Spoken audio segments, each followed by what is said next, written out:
Hello dear students, welcome back to my channel physics SPC. Moving charges and magnetism का एक question. A thick current carrying cable of radius R carries a current I uniformly distributed across its cross section.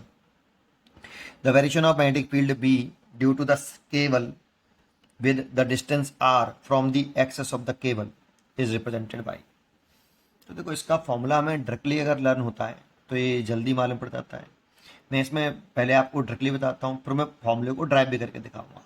पहले directly बता देता हूँ आपको, ये ऐसे याद होना चाहिए भाई। ठीक है, सुने। एक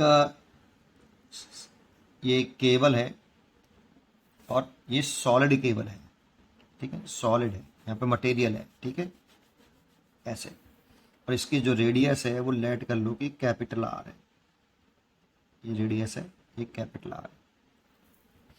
और इसके एरिया क्रॉस सेक्शन में, दैट मीन्स इसमें इसका ये एरिया क्रॉस सेक्शन हो गया। इसमें करंट यूनिफॉर्मली डिस्ट्रीब्यूट है आपकी, ये इसकी एक्सेस हो गई। और इसमें करंट यूनिफॉर्मली डिस्ट्रीब्यूट है आपकी, एरिया क्रॉस सेक्शन में डिस्ट्रीब्यूट है यूनिफॉर्मली, कुछ इस तरह से। That means current density constant है, ऐसे। ये सॉलिड केबल है आपकी, ऐसे। केबल तो सॉलिड ही होती है। और ये लॉन्ग भी है, इधर भी बहुत बड़ी है। ठीक है, ऐसे।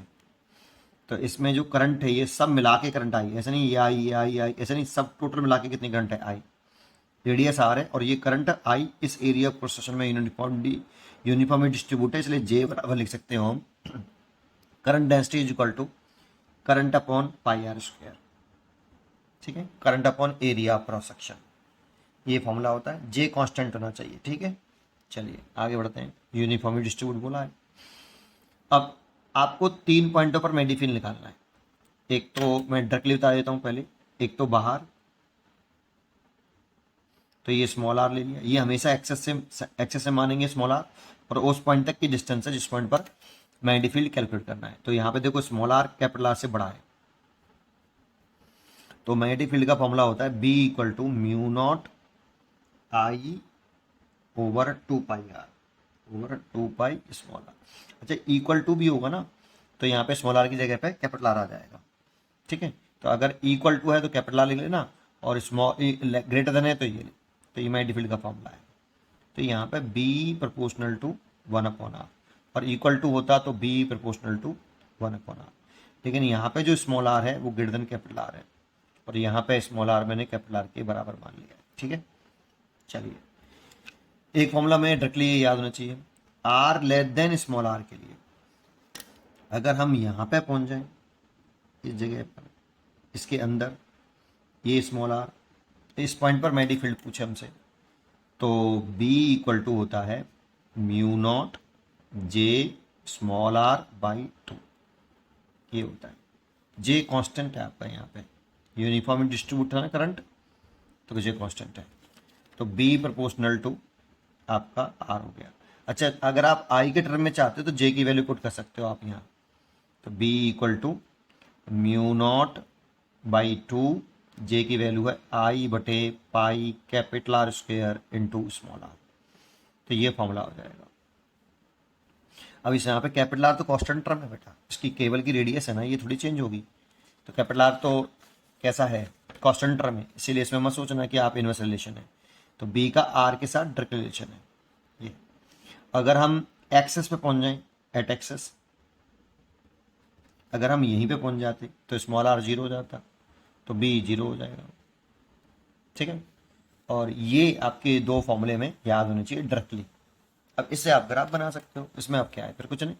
देखो, एक्सेस पर आर रावा 0 तो बी रावा 0, तो ठीक है, ये सब 0 से स्टार्ट हो रहे हैं। लेकिन इनसाइड जब आपकी small R less than capital R है, तो देखो यहाँ पर आपका ये कैपिटल आर मान लिया मैंने, तो यहाँ पे ये सबसे मैक्सिमम वैल्यू है। ये अंदर वाली कहानी है, ये वाली। इधर से इधर की जो कहानी है वो लेस देन स्मॉल आर की कहानी है। तो B proportional to capital R है, तो डायरेक्ट रिलेशन है, तो स्ट्रेट लाइन आएगा। तो स्ट्रेट लाइन इसमें है, यहाँ से यहाँ तक, सरफेस तक। फिर उसके बाद बाहर निकल जाएंगे तो स्मॉल आर बढ़ेगा तो बी घटेगा। दैट मीन्स इनवर्स रिलेशन आ गया बी और आर में। और इफ जब आर बाहर की बात कर रहे हैं, जब आर इन्फानेट हो जाए तभी बी जीरो होगा। तो इसीलिए यहाँ पर आर बढ़ने पर बी घट रहा है, तो इसीलिए रेक्टेंगुलर हाइपरबोला ग्राफ आएगा और यहाँ पर पैरेलल हो जाएगा। ये आउटसाइड की कहानी, ये सरफेस की और ये इनसाइड की।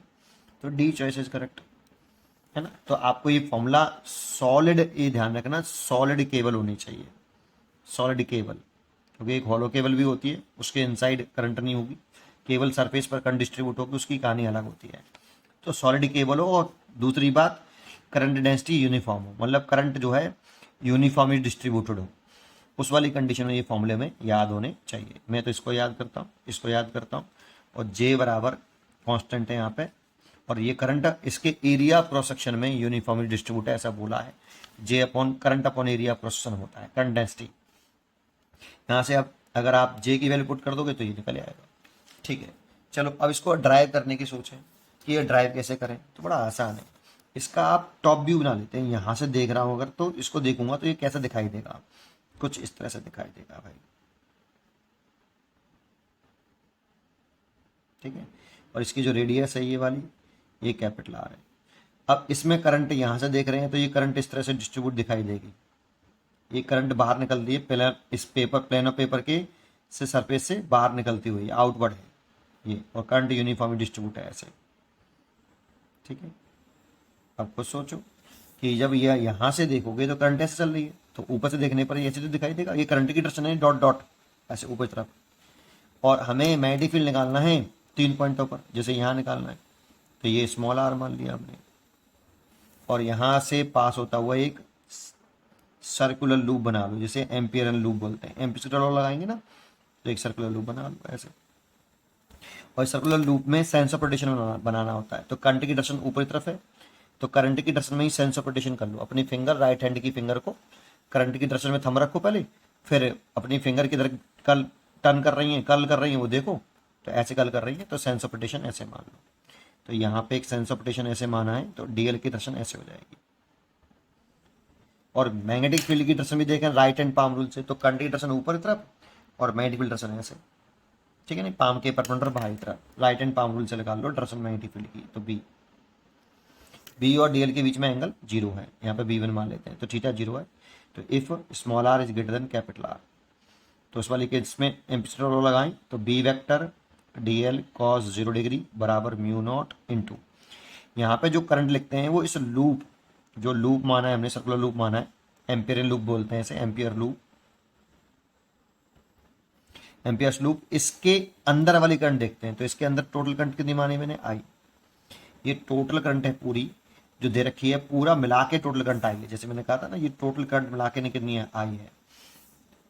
पाई आर स्क्वायर एरिया क्वेश्चन में ये डिस्ट्रीब्यूट है, तो कितनी करंट इसके अंदर बंद है, तो यहाँ पे तो कोई करंट है नहीं बेटा, करंट तो केवल इसके अंदर है, तो कितनी करंट है, आई। तो बी बाहर आ गया, इंटीग्रेशन डीएल बराबर म्यू नॉट आई, और डीएल इस लूप, एम्पियर लूप का छोटे से पार्ट की लेंथ है, तो इंटीग्रेशन करने पर इसकी टोटल लेंथ आ गई। तो टोटल लेंथ का अगर लिखना चाहें तो लिमिट लिख सकते हो 0 से 2 pi small R. B d l का इंटीग्रेशन एल, और लिमिट पुट करेंगे एल की, तो 2 पाई आर माइनस के 0, तो 2 पाई आर ही आ जाएगा बराबर म्यू नॉट आई। तो बी आ जाएगा कितना, mu naught I over 2 pi R. ये तो आपका लेस देन के लिए हो गया, अगर R less than capital R हो। ठीक है, तो देखो अगर लेस देन आर है तो हम यहाँ पे अगर मैग्नेटिक फील्ड निकालें, अब इसको स्मॉल आर मान लें। देखो यहाँ पे जो स्मॉल आर है ना, ये ध्यान रखना, ये कैपिटल आर से बड़ा है। अब यहाँ पे small R less than capital R मान लें, तो इस पॉइंट से पास होता हुआ एक एम्पियर लूप बना लें, ऐसे एक सिमेट्रिकली एक लूप बना लें बेटा आपका। ठीक है, हाईली सिमेट्रिकल करंट डिस्ट्रीब्यूशन हो तब आपका एम्पियर सर्कुलर लॉ हम लगा पाते हैं। ठीक है, तो यहाँ पे भी करंट की डायरेक्शन ऐसे है, तो सेंस ऑफ रोटेशन तो यही मान लो डीएल, ये जगह पे ये सेंस ऑफ रोटेशन मान लिया, तो डीएल की डायरेक्शन यही हो गई, मैग्नेटिक फील्ड की डायरेक्शन भी यही हो जाएगी। राइट हैंड पाम रूल से करंट डायरेक्शन ऊपर, finger toward the points, palm के परपेंडिकुलर बाईं तरफ में मैग्नेटिक फील्ड की डायरेक्शन। तो आप लिख सकते हो integration B vector dot, direct लिख देता हूँ, B2 डीएल कॉस 0 डिग्री बराबर म्यू नॉट। अब इस लूप के अंदर वाली करंट लेनी है, अब ये टोटल करंट तो ये वाली पूरी आई थी, अब इस लूप के अंदर कितनी करंट होगी वो लेट कर लो कितनी, I dash, mu zero I dash. I dash कैसे निकालोगे अब, तो जे लगा लो, जे तो कांस्टेंट है, करंट कितना है इसका आई डैश, और इसका एरिया क्वेश्चन लिख लो इस वाले का कितना है, पाई स्मॉल आर स्क्वायर। तो आई डैश लिख सकते हो आप यहाँ पे म्यू नॉट, आई डैश ले लो, इसका मल्टीप्लाई कर लो, जे पाई आपका कितना आर स्क्वायर ओवर कुछ नहीं है ना, आई डैश की वैल्यू इसके साथ मल्टीप्लाई करिए, ये आ गया B two integration D L 0 से 2 पाई आर, क्योंकि इसकी भी रेडियस हमने स्मॉल आर मानी तो इसका इंटीग्रेशन करेंगे तो इसका सर्कम्फ्रेंस की टोटल लेंथ आ जाएगी। तो बी टू डी एल का इंटीग्रेशन करेंगे तो 2 पाई आर हो जाएगा, एल आएगा, एल का लिमिट लिखेंगे तो 2 पाई आर माइनस के 0, mu zero J pi R square, pi से पाई कट गया और एक आर से आपका एक आर कट गया, तो बी टू आ जाएगा mu zero J are by 2। ये देखो, और जे की वैल्यू लिखना चाहते हो तो जे की वैल्यू ये जे बराबर आई अपन पर स्क्वायर, मैं तो इसी को याद करता हूँ, जे की वैल्यू पुट कर दोगे तो आपका एक और फॉर्मूला दिखेगा, म्यू नॉट अभी पुट किया था ये करा था यहाँ पे, तो ये वाला दिख जाता है। ठीक है, तो ये दो फॉर्मूले आप याद कर लीजिए, पढ़ते रहिए और खुश रहिए। Thank you.